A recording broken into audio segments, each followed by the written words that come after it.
Pre urchin இதில் கேஸ்ட்ரோலேஷன் இப்போ பார்க்கலாம். இது டெவலப்மெண்டல் பயாலஜியிலேருந்து எடுக்கப்பட்ட டாபிக். சி அர்ச்சின் பற்றின வீடியோஸ் ஆல்ரெடி இந்த சேனலில் அப்லோட் ஆகப்பட்டிருக்கு.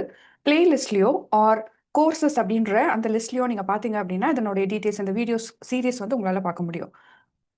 இந்த வீடியோவில் நாம் பார்க்க போகிறது இந்த கேஸ்ட்ரோலா.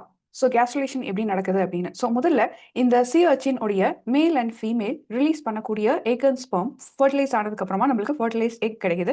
இது நெக்ஸ்ட் கிளீவேஜ் அப்படின்ற ப்ராசஸ், அதாவது ஹோலோபிளாஸ்டிக் கிளீவேஜ் அப்படின்றது வந்து இதில் நடக்கும். ஸோ முழுசா செல் வந்து பிரியறது. ஸோ அதுதான் ஹோலோபிளாஸ்டிக் அப்படின்றோம். ஸோ இதன் மூலயமா கிடைக்கக்கூடியது நம்மளுக்கு பிளாஸ்டுலா, ஃபுல் அந்த blastula, single layer blastula. So இதுக்கப்புறம் வர ஸ்டேஜ் தான் கேஸ்ட்ரோலா. இது எப்படி நடக்குது அப்படின்றத நம்ம பார்ப்போம். இப்போ இந்த ஃபர்டிலைஸ்ட் எக்ல இருந்து கிடைக்கக்கூடிய செல் டிவைட் ஆகக்கூடிய ஜைகோட். ஸோ இந்த ஜைகோட் 10 ரவுண்ட் ஆஃப் கிளீவேஜ், அதாவது ஹோலோபிளாஸ்டிக் கிளீவேஜ் அப்படின்னா முழுசா எம்ப்ரியோ கிளீவேஜ் நடக்கும். ஸோ அப்போ நம்மளுக்கு சிங்கிள் பிளாஸ்டோமியர்ஸ் வந்து ஃபார்ம் ஆகும். ஸோ இதுக்கப்புறம் பல டிவிஷன்ஸ்க்கு அப்புறம் நம்மளுக்கு என்ன கிடைக்குது அப்படின்னா 10 ரவுண்ட் ஆஃப் கிளீவேஜ்க்கு அப்புறம் என்ன கிடைக்குது அப்படின்னா பிளாஸ்டோசீல், மேலே சுற்றி இருக்கக்கூடியது பிளாஸ்டுலா. அந்த சிங்கிள் லேயர்டு எபிதீலியல் செல்ஸ் கொண்ட இந்த பிளாஸ்டுலா வந்து கிடைக்குது.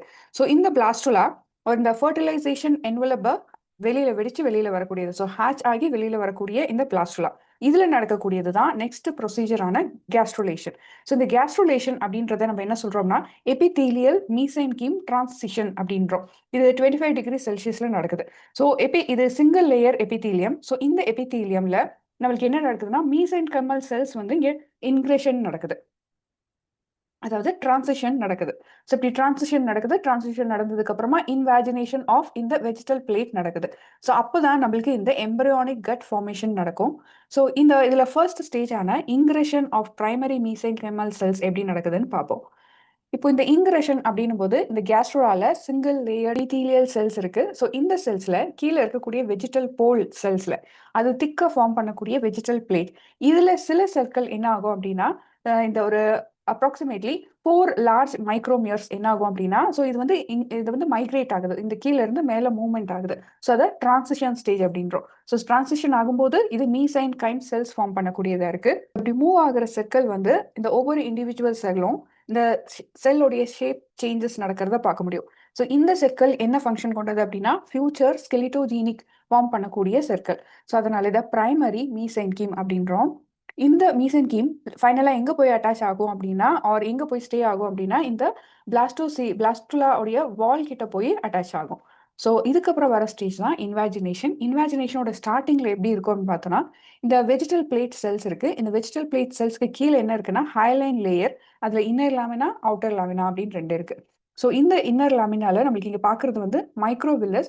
இந்த மைக்ரோவில்லஸ்ல என்ன இருக்குது அப்படின்னா இந்த டாட்டா இருக்கக்கூடிய செக்ரீட்டரி வெசிகல்ஸ் கொண்டதாக இருக்குது. ஸோ இந்த secretory vesicles chondroitin sulphate புரோட்டியோகிளைகான் secrete பண்ணக்கூடிய செற்கள். ஸோ இது செக்ரேட் பண்றதன் மூலியமா என்ன ஆகும் அப்படின்னா வாட்டர் அப்சார்ப் ஆகப்படுது.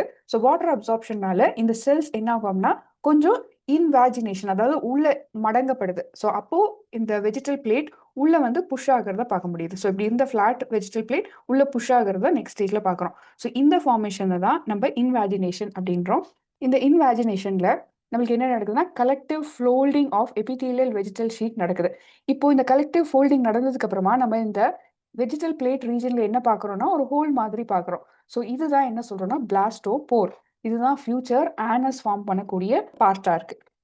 ஸோ இந்த இன்வாஜினேஷன் அப்போ நம்மளுக்கு என்னென்ன சேஞ்சஸ் நடக்குதுன்னா செல்லுடைய ஷேப் சேஞ்சஸ், செல்லுடைய ப்ளாரிஃபரேஷன், அதாவது செல் டிவிஷனோட சேர்ந்து செல்லுடைய ஸ்ட்ரக்சர் க்ரோத்தும் வந்து இங்கே நடக்குது. அதுக்கப்புறமா கன்வர்ஜென்ட் எக்ஸ்டென்ஷன், அதாவது ஒரே சைடே நோக்கி, அதாவது உள்பக்கமே நோக்கி ஒரே சைடே நோக்கி நேரோவா வளர்றது தான் நம்ம என்ன சொல்றோம்னா கன்வர்ஜென்ட் எக்ஸ்டென்ஷன் இங்கே நடக்குது. இன்வாஜினேஷனையே 2ஆ பிரிக்கலாம், பிரைமரி அண்ட் செகண்டரி அப்படின்னு. ஸோ பிரைமரி அப்படின்றது சில வெஜிடல் செல்ஸ் என்ன ஆகும் அப்படின்னா பாட்டில் ஷேப்ட் செல்ஸா ஃபர்ஸ்ட் மாறுது. ஸோ அதுதான் நம்ம ஆர்கென்டிரான் அப்படின்றோம். ஸோ இந்த பாட்டில் செல்ஸ் வந்து இப்படி உருவாக்குறதுனால நம்மளுக்கு கிடைக்கக்கூடியது என்ன ஆர்கென்டிரான். இந்த ஆர்கென்டிரான் தான் primitive embryonic gut. So gut form பண்ணக்கூடிய ஒரு பகுதி. ஸோ இதுக்கப்புறம் இதுதான் என்ன ஃபார்ம் பண்ணுது அப்படின்னா இந்த பிரைமரி இன்வாஜினேஷனில் ஃபார்ம் ஆகக்கூடியது தான் இந்த எண்டோடர்மல் செல்ஸ். இப்போ இந்த எண்டோடர்மல் செல்ஸ் இன்னும் உள்ள இன்வாஜினேட் ஆகிறது தான் நம்ம செகண்டரி இன்வாஜினேஷன் அப்படின்றோம். அங்க என்ன நடக்குதுன்னா, இங்கே எலாங்கேஷன் ஆஃப் ஆர்கேன்டீரான் நடக்குது. ஸோ இப்போ எலாங்கேஷன் அப்படின்னும் போது நம்மளுக்கு இந்த எக்டோடர்ம் கூட போய் அட்டாச் ஆகும். இந்த எக்டோடர்ம் கூட போய் அட்டாச் ஆகிறதுக்கு ஹெல்ப் பண்றது அப்படின்னா, இந்த ஆர்கென்டினானோட டிப்ல பார்க்குற இந்த சர்க்கிள் ஃபைலோபோடியா அப்படின்ற ஒரு பகுதி, நீளமான ஒரு பகுதி உருவாக்குது. ஸோ இது எதுக்கு ஹெல்ப் பண்ணும் அப்படின்னா, இது கொஞ்சம் இந்த ஆர்கென்டினான எக்டோடர்மோட, அதாவது மவுத் உருவாக்குறதுக்கு போய் ஜாயின் ஆகிறதுக்கு ஹெல்ப் பண்ணும். அதுக்கப்புறம் இது சைடில் ரிலீஸ் ஆயிடும். ஸோ அந்த ஃபைலோபோடியா புல்னால தான் இங்கே என்ன நடக்குது, நம்மளுக்கு மவுத் ஃபார்மேஷன் நடக்குது, ஃபுல் டைஜஸ்டிவ் டியூப் ஃபார்மேஷனும் நடக்குது. அப்போ நம்மளுக்கு இந்த ஃபோர்கட், அப்புறம் மிட்கட், அப்புறம் ஹைண்ட் கட், இந்த 3 பகுதியும் இந்த ஃபுல் கட்ல வந்து வளர்றத பார்க்க முடியும். ஃபுல் டைஜஸ்டிவ் டியூபும் வளர்றத பார்க்க முடியும். இந்த சைடில் ஃபார்ம் ஆன இந்த இங்கிரஷன் மூலியமா ஃபார்ம் ஆன சர்க்கிள் வந்து ஃபியூச்சர் ஸ்கெலிட்டன் சிஸ்டம் ஃபார்ம் பண்றதுக்கு ஹெல்ப் பண்ணும். ஸோ இதை மீசைன் கீம் சர்க்கிள் அப்படின்னு நம்ம சொல்றோம். சி அர்ச்சினுடைய கேஸ்ட்ரலேஷன் உங்களுக்கு நல்லா புரிஞ்சிருக்கும்னு நினைக்கிறேன். தேங்க்யூ.